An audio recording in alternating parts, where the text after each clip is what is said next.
सभी भाई बहनों को प्रणाम। आज यहाँ पतंजलि वैदिक गुरुकुलम में बैठे हैं, जो पहले से पतंजलि सेवा आश्रम के नाम से प्रसिद्ध था।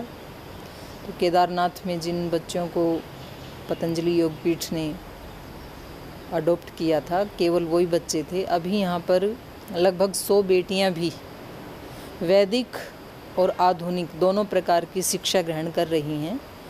और पावनी, हम तो गंगा बोलते हैं इसको, यहाँ के लोग बोलते हैं कि नहीं, ये अलकनंदा है, आगे जा कर के गंगा बनती है। तो बिल्कुल पास में बह रही है, कल कल की ध्वनि 24 घंटे आती रहती है और ये इतने तेज़ प्रवाह से प्रवाहित हो रही है कि हमेशा प्रेरणा देती रहती है कि आप भी ऐसे ही बिना विश्राम के जीवन में आगे आप बढ़ते रहें। तो आज पतंजलि गुरुकुलम के इस प्रांगण में हम बैठे थे। तो यहाँ की जो प्राचार्या हैं, जिन्होंने पहले ये साइंस की स्टूडेंट रही हैं और वहाँ से गुरुकुल में आकर के यहाँ पूरा व्याकरण शास्त्र, दर्शन शास्त्र, उपनिषद, गीता, रामायण, तो देखने में दुबली पतली सी लगती हैं लेकिन बहुत विदुषी हैं। और यहाँ मैं पिछली बार भी 10 दिन के लिए आई थी नवरात्र में, आप लोगों ने देखे होंगे यहाँ के जो कार्यक्रम थे। और अब की बार लगभग 1 माह होने को आया। तो जब हम ज़्यादा दिन देखते हैं तो हमें छोटी से छोटी व्यवस्था है वो सूक्ष्मता से दिखाई देती है। तो यहाँ का जो मैनेजमेंट है, माने विद्या का, संस्कारों का जो स्तर है वो तो ऊंचा है ही है, लेकिन उसमें कभी कभी गुरुकुलों में ऐसे देखने को मिल जाता है कि बीच बीच में आलस से प्रमाद बच्चे कर लेते हैं।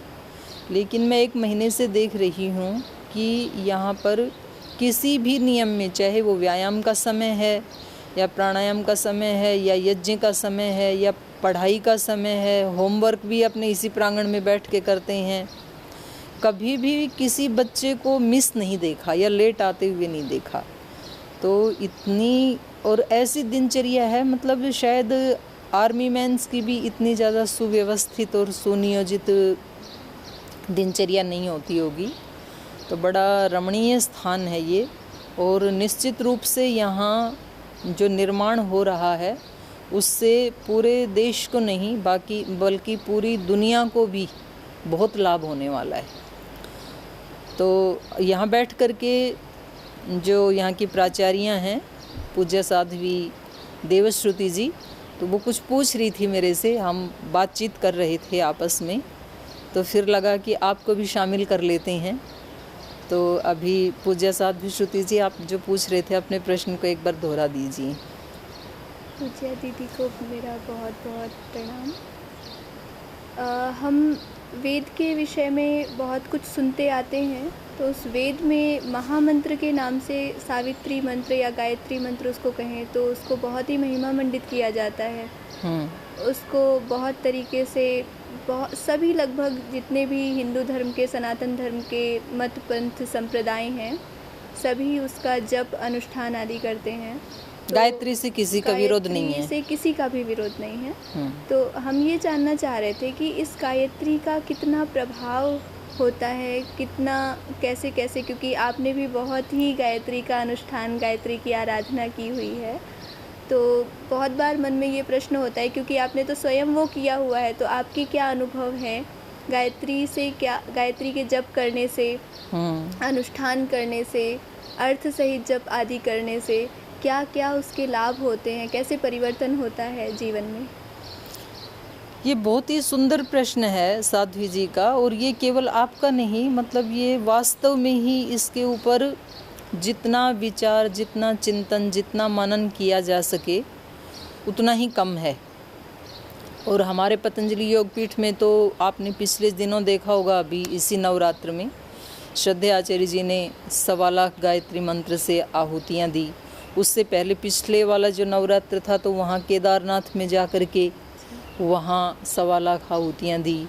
फिर मेरे को भी एक बार ऐसे ही 1.25 लाख गायत्री मंत्र से यज्ञ करने का अवसर मिला। और उससे पहले भी मैंने देखा, मतलब छोटे छोटे अनुभव करके अपने जीवन काल में। और जो इसके बारे में जो विद्वानों के मत हैं, तो उनका ये कहना है कि हम गायत्री की महिमा का पूरा पूरा बखान नहीं कर सकते। मतलब ये तीनों लोक भी, पृथ्वीलोक, अंतरिक्ष लोक, द्युलोक भी उसमें समा जाएं तो भी उसका अंत नहीं होगा, इतनी बड़ी गायत्री की महिमा है। तो पहले गायत्री शब्द का जो अर्थ है, गायंतम त्रायते इति गायत्री, तो उसका गान करने से, एक तो उसके जो शब्दों का जो विन्यास है, आप तो व्याकरण पढ़ी हैं, तो शब्दों की भी अपनी एक शब्द शक्ति होती है, हर शब्द की अपनी एक शक्ति है। तो इसका जो अर्थ भी नहीं जानते हैं, केवल मात्र जो शब्द जानते हैं जी, तो उनको भी उस शक्ति से लाभ होता है। और ये मैंने दूसरे लोगों के जीवन में भी इसका करवा करके देखा, उन लोगों से अपने जीवन में भी देखा। लेकिन जो इसका अर्थ जानते हैं, और क्योंकि हमारे जो ग्रंथ हैं, जैसे योग दर्शन में कहा तज्जपस तदर्थ भावना, जो हम बोलते हैं, चाहे वो मंत्र की ही बात नहीं है, कोई सामान्य शब्द, साधारण शब्द भी बोलते हैं, और उसके साथ हमारी भावना भी यदि वैसी हो, जैसे कोई माँ अपने बच्चे को बोलती है कि बेटा तू कमज़ोर नहीं है, जब वो गिर जाता है तू तो मेरा शेर बेटा है, तो उसकी भावना भी वो होती है कि मैं अपने बच्चे को बलवान बनाऊं, एक प्रीति की भावना होती है, एक प्रेरणा देने की भावना होती है, तो काम करती है। फिर तो बच्चा ऐसे ही मान लेता है, और जो कार्य उससे नहीं होने वाला था उसको भी वो कर जाता है। तो भावनाओं का तो बहुत बड़ा रोल है। तो जो महर्षि पतंजलि ने कहा तज्जपस तदर्थ भावनम, और जो पहला पाद है योग दर्शन का, वो उसमें दो ही चीज़ों को लेके चले हैं, अगर हमें अपने सारे दुख मिटाने हैं। क्योंकि ये हर व्यक्ति का, हर मनुष्य का ये लक्ष्य है कि वो सुख को प्राप्त करे, चाहे उसको ज्ञान है या नहीं है, लेकिन यात्रा उसकी सुख की तरफ बढ़ रही है, जाने में या अनजाने में। चाहे कोई छोटा कीट पतंग भी क्यों ना हो, वो भी सुख चाहता है। तो यहाँ महर्षि पतंजलि ने अपना जो शास्त्र शुरू किया योग दर्शन, तो उन्होंने कहा यदि आपको सुख चाहिए तो आपको सबसे पहले अपने सूक्ष्म जगत को ठीक करना पड़ेगा। स्थूल जीवन में आपको सुख चाहिए तो उसकी तैयारी अंदर करनी पड़ेगी, कारण को पहले ठीक करना पड़ेगा, तो कार्य अपने आप ही ठीक हो जाएगा। तो उन्होंने अपने शास्त्र का प्रारंभ किया है विचार से और भावनाओं से। पहले वाले पाद में दोनों आ जाते हैं। तो उस समय में उसको वृत्ति कहते थे, आज के समय में उसको विचार कहते हैं। उस समय उनको क्लिष्ट, अक्लिष्ट, क्योंकि संस्कृत भाषा का ज़्यादा प्रचलन था, तो उन्होंने क्लिष्ट वृत्ति, अक्लिष्ट वृत्ति ये प्रयोग किया। आज की भाषा में उसको बोल देते हैं पॉजिटिव थिंकिंग, नेगेटिव थिंक। तो वे नेगेटिव को हटाना है, पहले पॉजिटिव को बढ़ाना है, और उसके बाद दोनों के पार जाना है।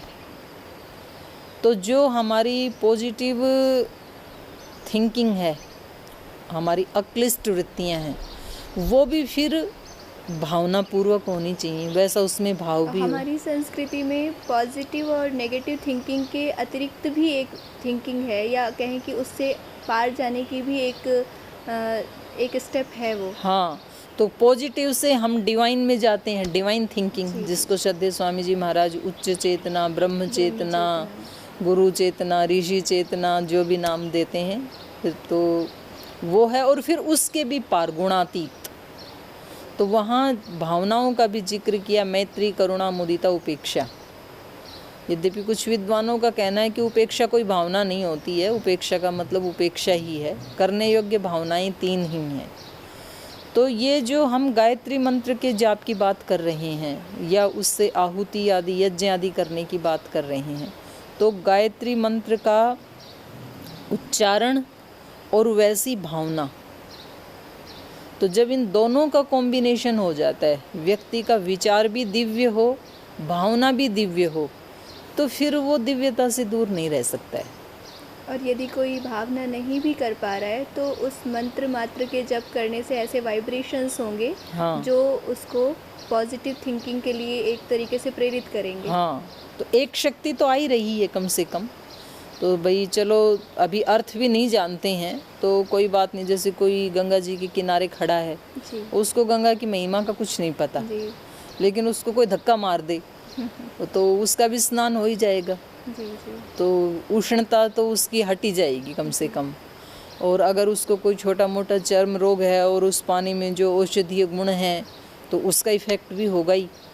पर यदि वो श्रद्धा भक्ति से जानता है तो फिर उसका वो विचार भी काम करेगा और भावना भी काम करेगी कि मैं यदि इसमें स्नान कर रहा हूँ तो ज़रूर मैं ठीक हो ही जाऊँगा, तो फिर और जल्दी ठीक होगा। तो ऐसे भी प्रयोग किए गए कि मतलब एक व्यक्ति को केवल एक उसका चीनी का कैप्सूल दिया गया शुगर का, जी। और दूसरे व्यक्ति को वास्तव में ही जो उसमें औषधि होती वो वाला, और समान बीमारी थी दोनों की, और उनको अलग अलग रखा गया और उस व्यक्ति को बताया कि ये बहुत महंगे वाली है और इसको एक बार भी खाना समझ लो कि अपने रोग का अंत कर देना है। और वास्तव में बड़ी कीमती थी वो औषधि। तो एक व्यक्ति को वो खिलाई, एक व्यक्ति को केवल शुगर खिलाई, लेकिन नाम उसका लिया, और पता चला कि इस वाले व्यक्ति से भी ज़्यादा शुगर वाले को आराम हो गया विचारों के कारण से, विचार भाव के कारण से। उसके अंदर ऐसा भाव और ऐसा विचार, जैसे कि सर्प के विष से जितने लोग नहीं मरते उतने उसके डर से मर उसके जाते डर हैं। से मर जाते हैं। हाँ, आज पूरे देश में जो कोरोना फैला हुआ है, जी, हाँ जी। बहुत लोग कोरोना के भय से मर रहे हैं, और बहुत लोग जिनका संकल्प इतना बड़ा है, विचार इतना बड़ा है, वो बोले कोरोना हो भी गया तो कोई बात नहीं, योग कर लेंगे जी, गर्म पानी पी लेंगे। कुछ लोग तो मतलब इतनी उनकी संकल्प शक्ति स्ट्रॉन्ग है कि वो उनको पकड़ के हॉस्पिटल ले जा रहे हैं, वो वहाँ से दीवार फांद के भाग रहे हैं, बोले हमें नहीं कुछ भी होगा। उनको हो नहीं, मतलब इसका ये अभिप्राय नहीं है कि हमें लापरवाही करनी चाहिए, लेकिन बस यहाँ बात इतनी ही है। तो खैर, हम गायत्री मंत्र को जो आपने पूछा, तो हमारे यहाँ वैदिक परंपरा में जब गुरुकुल में ब्रह्मचारी आता है तो उसका जो वेदारंभ संस्कार, और कभी कभी उपनयन भी गुरुकुल में ही करते हैं, लेकिन विधान तो ये है कि उपनयन वो अपने घर में करके आए और वेदारंभ गुरुकुल में किया जाता है। लेकिन क्योंकि आजकल समाज में संस्कारों वाली परंपरा पूर्ण रूप से नहीं देखी जाती, कुछ परिवारों तक सीमित है, तो अपने यहाँ तो फिर दोनों ही कर देते हैं, उनका उपनयन भी कर देते हैं पहले, उसके बाद वेदारंभ भी कर देते हैं। तो वेदारंभ करते समय वहाँ पर ये विधान है कि गुरु उसको दीक्षा देता है कि आज से गायत्री तेरी माँ है, सावित्री ही तेरी माँ है, और उसको यज्ञोपवीत देते समय भी, उपनयन करते समय भी ये बात बताई जाती है कि आपको रोज़ाना सुबह शाम इतना गायत्री मंत्र का जप तो ज़रूर करना है। और जो पूज्य आचार्य श्री जी ने इतने बड़े बड़े जो अनुष्ठान किए हैं, तो उनका भी ये कहना है, एक दिन गुरुकुल में आके उन्होंने ब्रह्मचारियों को बताया कि कम से कम किसी भी व्यक्ति को कम से कम 3 माला का जाप तो ज़रूर करना चाहिए सुबह शाम।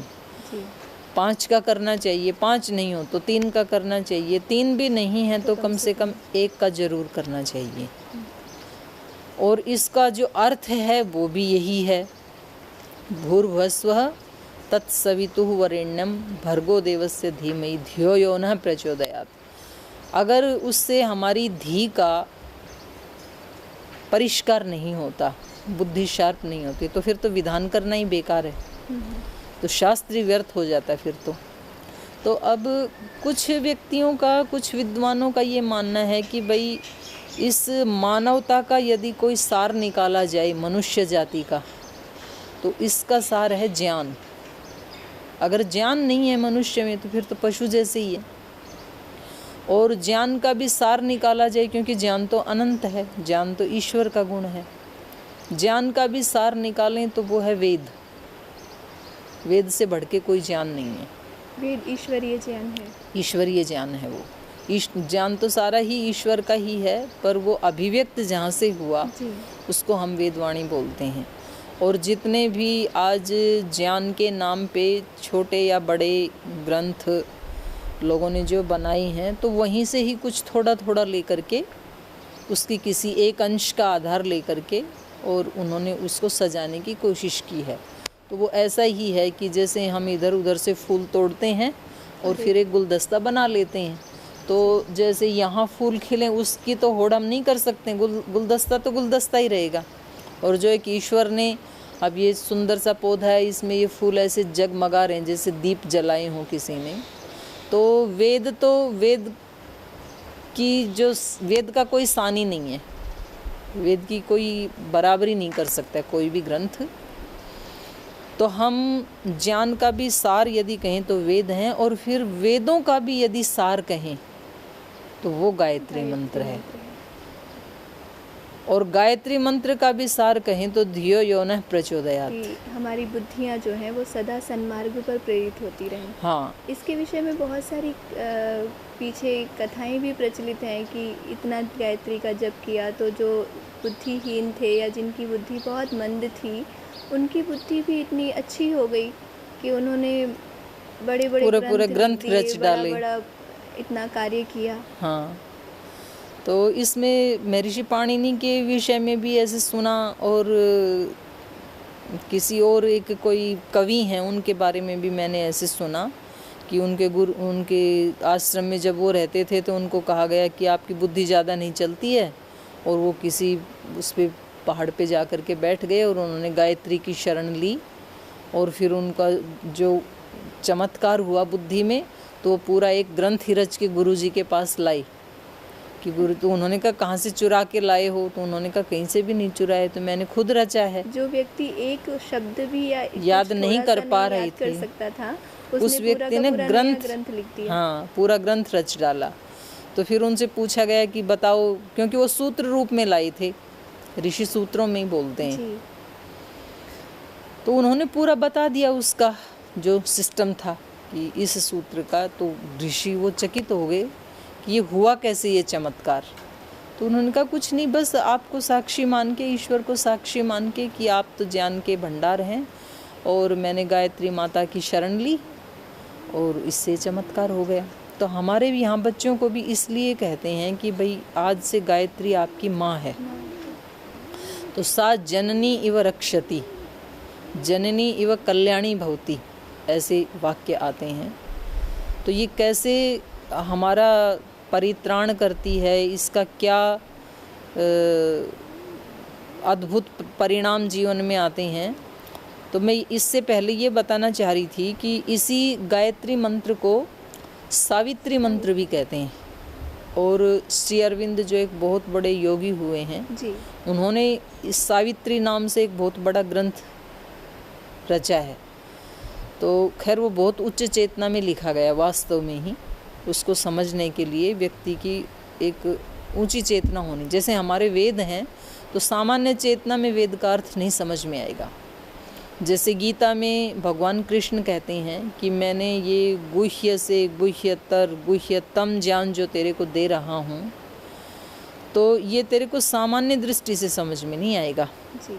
अर्जुन ने कहा कि यदि आप इतनी महान आत्मा हैं, शुरू में वो कृष्ण कह के ही संबोधन कर रहे हैं, कोई गुरु जी या श्रद्धेय पूज्य ऐसा संबोधन नहीं कर रहे हैं, तो हे कृष्ण, हे केशव, ऐसे ही संबोधन करते हैं उनको। बाद में धीरे धीरे उनको पता लगा कि जिसको मैं अपना रिश्तेदार समझ रहा हूँ ये कोई सामान्य व्यक्ति तो नहीं है।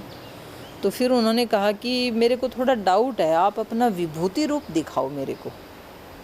तो उन्होंने कहा कि अर्जुन, उस रूप को तू इन चक्षुओं से नहीं देख पाएगा, उसके लिए मुझे तुझे दिव्य दृष्टि देनी पड़ेगी। तो दृष्टियाँ कई प्रकार की होती हैं, व्यक्ति की जैसी दृष्टि होती है ना, उसको वैसा ही चीज़ें दिखाई देती हैं। राग की दृष्टि है तो उसको सब जगह रागात्मक ही दिखाई देगा संसार। द्वेष की है, घृणा की है, प्रेम की है, करुणा की है, यज्ञ की दृष्टि है, योग की दृष्टि है, किसकी कैसी दृष्टि है, मातृत्व की दृष्टि है, क्रूरता की दृष्टि है, तो उसको चीज़ें वैसी वैसी दिखाई देती हैं, वस्तु वही होती है। दृष्टि का बहुत महत्व है हमारे जीवन में। तो जैसे वेद को जानने के लिए, गीता के सार को जानने के लिए, गायत्री के अर्थ को जानने के लिए सामान्य बुद्धि से वो समझ में नहीं आएगा। पर शुरुआत तो हमें वहीं से करनी पड़ेगी जहाँ हम खड़े हैं। तो मैं सावित्री के विषय में बता रही थी आपको कि श्री अरविंद ने जो सावित्री ग्रंथ लिखा है, तो उसकी एक जो हम कथा से जोड़ते हैं, एक तो हमने सावित्री सत्यवान की कथा सुनी हुई है कि भाई उन्होंने मृत्यु से भी सत्यवान को बचा लिया। तो ये तो उसका ऐतिहासिक अर्थ हो गया, इतिहास हो गया। ये तो एक उसका आलंकारिक वर्णन भी है, आध्यात्मिक दृष्टि से उसको देखेंगे तो उसमें सत्यवान के जो माता पिता हैं उनके पास दृष्टि नहीं है और उनका साम्राज्य छिन गया है।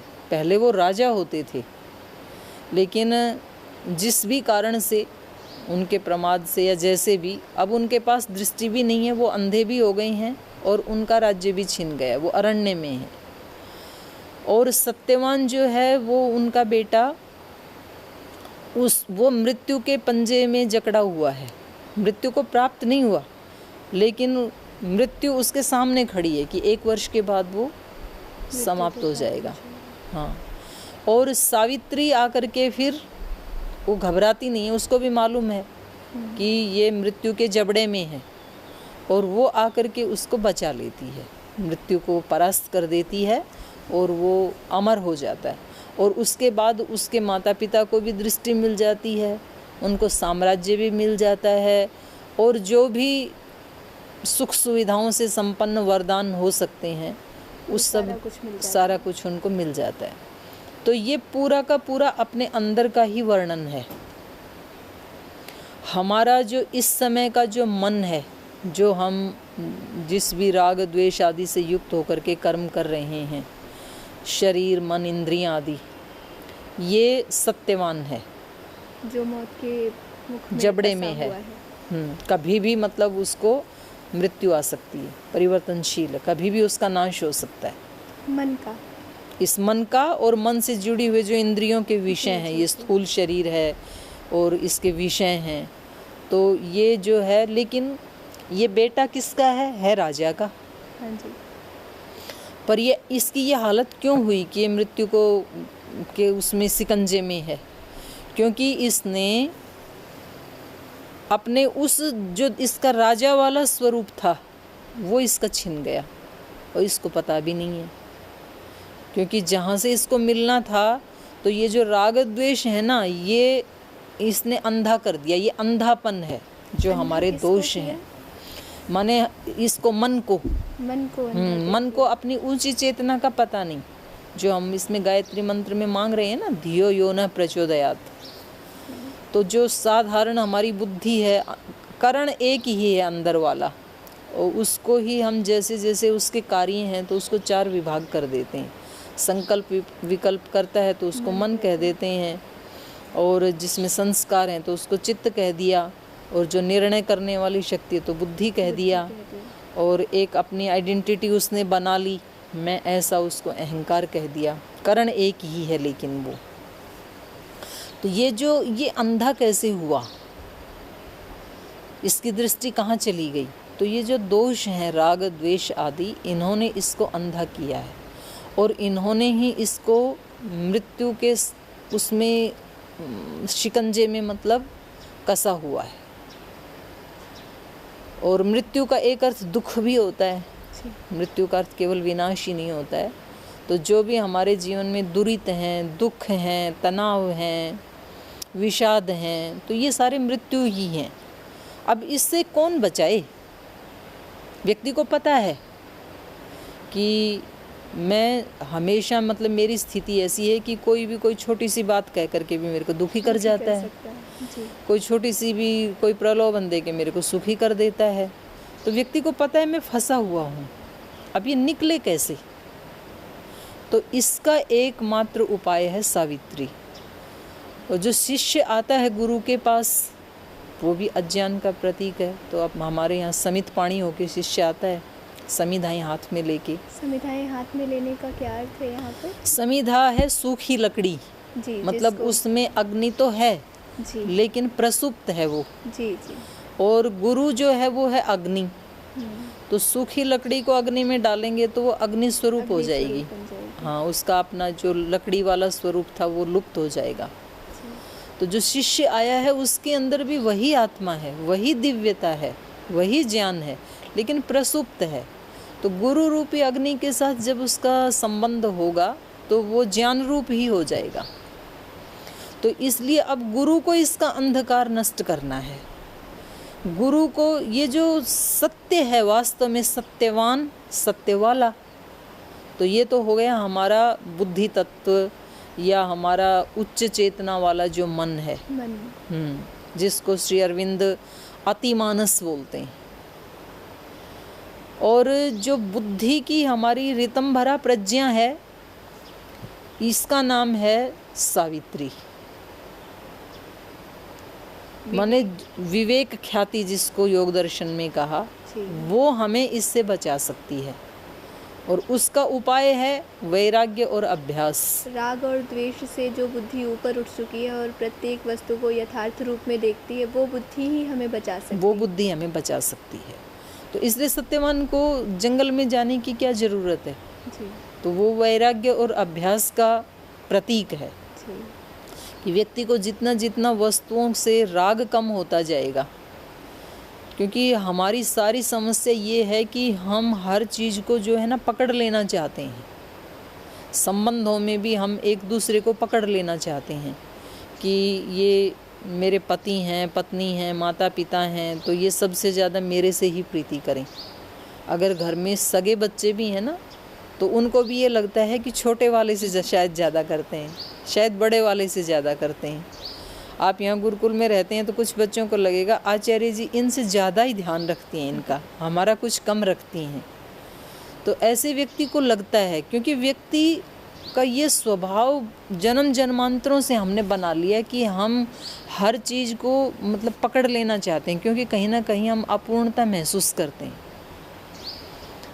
तो ये जो पकड़ने वाला स्वभाव है, ये व्यक्ति को दुख में डालता है। और जितना जितना वैराग्य होगा तो भाई तू उसको कहाँ पकड़ेगा, तेरे वाला शरीर भी पकड़ में नहीं आ रहा है। जो बचपन में था वो आज कहाँ है, और जो आज है ये 10 साल बाद नहीं रहेगा, और एक टाइम तो ऐसा रहेगा कि ये रहेगा ही नहीं।